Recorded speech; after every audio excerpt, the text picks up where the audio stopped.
yo, Spike, what's up with the sequel? What's up with the sequel? We were waiting for the sequel to He Got Game.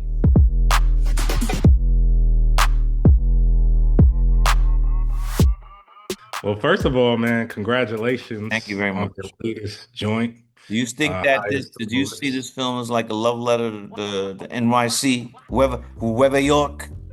I saw this as a love letter, not only to New York culture, but to sports culture too. Yeah. Like the way that you infused your sports collection in here.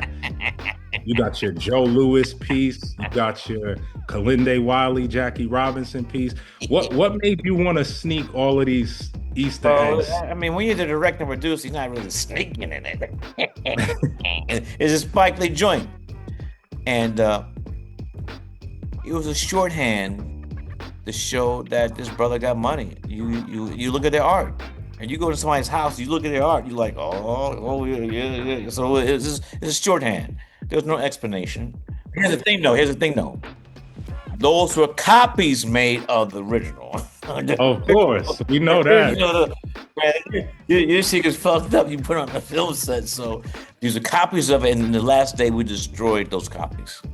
Okay. Now I gotta ask: would Buggin Out be proud of the art collection up on the walls of David King? Buggin Out. Look, we got some brothers up on the wall, Malcolm X, Nelson Mandela, Michael Jordan, tomorrow. He's glad that there's some brothers on the wall. No disrespect though. Look, here's the thing though. Everyone on that wall is great. But I'm gonna know this little off the chart right here.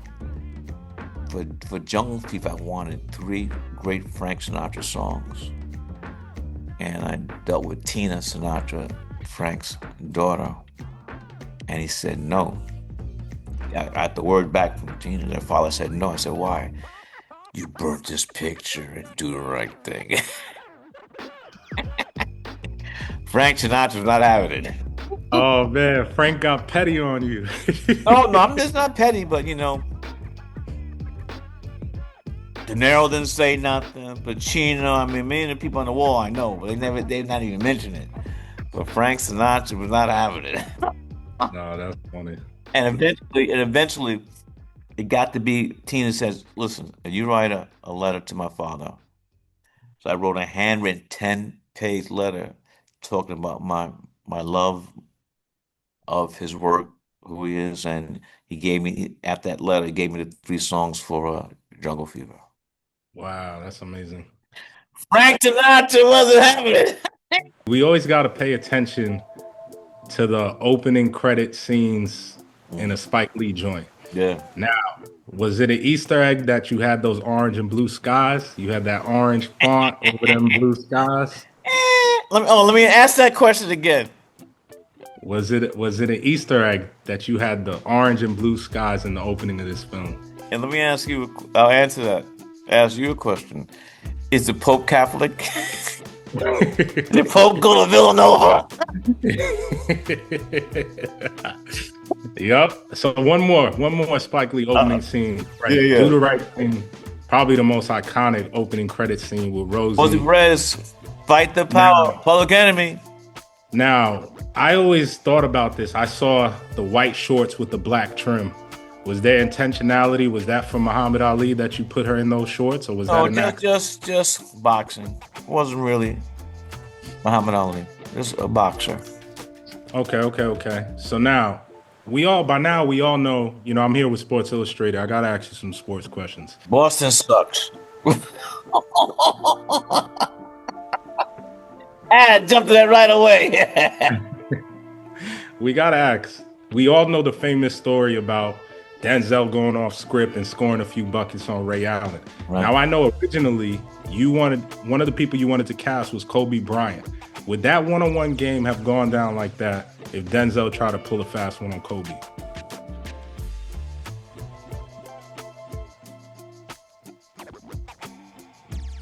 Is the Pope Catholic? Here's the thing, though. Real quick for Kobe. Kobe said, Spike, I love the script. I love your work, but this summer I gotta be working. He gave it to me straight. He loved the film too when it came out. No, everybody loved that film. It's a classic. It's funny though. Now you know where my seats are at the Garden, and very often, like when there's somebody at the free throw line or something, so certain player would just drift over. I'm sitting and be like, "Yo, Spike, what's up with the sequel? What's up with the sequel?" Oh, we need that. People were waiting for the sequel to He Got Game. Oh yeah, we need that. That I mean, it's tough because you don't want to touch the classics, but I think that one might need a follow up. You and Denzel, one of the most iconic director actor duos ever. You got Scorsese, DeNiro. Scorsese, DeNiro. I mean, the young boys, Ryan and Mike. They're and I want to say this real quick. There's love between the four of us. Nothing but love. Nothing but love. No, there's no BS, no rivalry. We love and support each other. I want to say it from the jump so people don't start no BS. Well, I want to know if there's an iconic sports duo that you would compare yourself and Denzel to. Who is that sports duo? Walt Frazier and Willis Reed. I'm going back. Ooh, to my youth. Ooh, I love it. That's a championship duo. Yeah, well, they won 2. Yes, sir. Y'all got 4, and one is pending right now. This might be the 5 piece. No, we only have 2. No, I'm saying you and Denzel got 4 championships. You went back to the movie. I still thought yeah. I still thought you went back. We were still with the Knicks. Yes, sir. But this our year, my man. This our year. Look, we got a bench now. I want to say this. I don't want anybody ever to get hurt in sports. It's horrible, especially when it takes a year to come back from the injury. But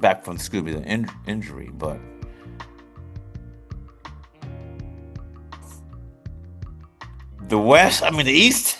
The East is open. It's wide open. And we got a bench now. We got Yabu. And also, we got a bench. Clarkson. We got some pieces. Yeah, and so I'm look, I'm not mad at Tibbs. I got respect for him. Sports is a tough thing, so let's go, Mike Brown. Let's go. It's there for us. We have an opening. Let's go. Orange blue skies. Let's go. I spoke with Denzel and Jeffrey about how I feel like the connective tissue in this film was fatherhood.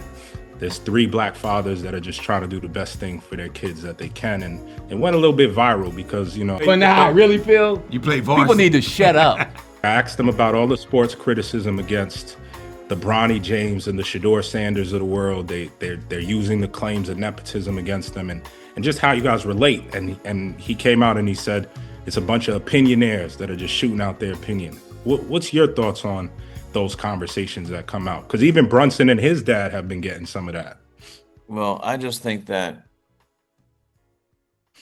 you rarely see that with the pairing of a white father and his son. So that tells you what it is right away. And let's go to my brother with the Cleveland. Those GMs in the NFL, they're looking real stupid now. How this brother got dropped to the 5th round.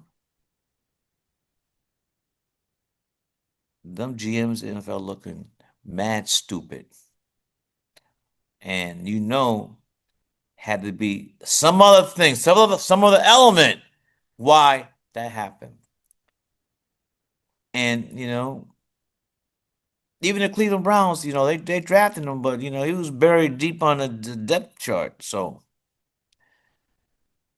and I think that at the end of the day, when he's retired, there are gonna be many people especially their fans, when they got bum ass quarterbacks. Why didn't we draft them? 5 rounds went through, and we didn't draft this guy, and that's what they get. F them. You're a music purist. I know that comes from your dad. And Bill Lee. Yes, thank you. He's done some of the most amazing scores in your films, like some of my favorite scores ever, like Mo Better Blues especially. Mm-hmm. Now, in this film, it's all about music, and we get Denzel rapping Illmatic. I'm the brutalizer. I'm the Buddhicizer. I'm the accelerator. I ain't the type of that be pissing in your elevator, but sometimes the rap game remind me of the crap game. I used to sport Bally's and Gazelles with black frames, but now I'm in the new chicks, Tex, and Becks. Come on, represent. Give me something. Like, can you please give me the backstory of how that happened? That Denzel went rogue. I just said playfully because I mean his ability to improv. Look, that was not in the script. I didn't know it. Rocky didn't know it. But here's the thing though, Rocky went with it. And so that's what happens when the beauty of art, when stuff happens that wasn't scripted, planned. Like a great improvisation on whatever instrument you're playing. To Rocky's credit, he rolled it. Because I didn't know Denzel knew Nas like that. Illmatic. And Rocky just rolled it, and eventually got to the point where Rocky's character said, "What is this, a rap battle?" I sat through several of the audiences. We're really not paying audience because it opens tomorrow, but the audience into this rap battle. And they're like, there's one couple bars when Denzel dropped in a row and the audience went crazy. Denzel, look, we know the guy's great, but we didn't know he could rap. What can he do? Yeah, no. What can he do? That's another example where Denzel's genius, his improv, his inner soul, where he can see stuff that nobody else sees, and lift up the whole scene. We lift up the scene, lifting up we lift up the movie at the same time. Now I gotta let you run. You got the premiere. It's gonna be in theaters starting tonight, August 15th officially, and then what? Tonight is the 15th. They got the previews. They got the early previews. But paying people, you gotta pay August 15th, Friday night. August 15th, and then we'll be on Apple TV September 5th. Yeah. Now listen, when I worked for the Knicks, I got to escort you. What'd you do for the Knicks? I was a locker room attendant. You don't remember? Listen, I walked. You didn't have a bird. You didn't have a beard then. No, I didn't have a beard. I'm grown up now. That's what got me. But listen, I walked you into that Knick locker room, and you put down them headphones. You were promoting Chirac. I never seen somebody so excited. So I need to know: are you more excited when it comes a Knicks playoff game, or the night before a Spike Lee joint opens? What is peak Spike excitedness? Let me answer this question. May 8th, 1970, I was in Game 7, the Willis Reed Game. I've said this many times, so if people are hearing it again, don't get mad at me. I've been to World Series, NBA Finals,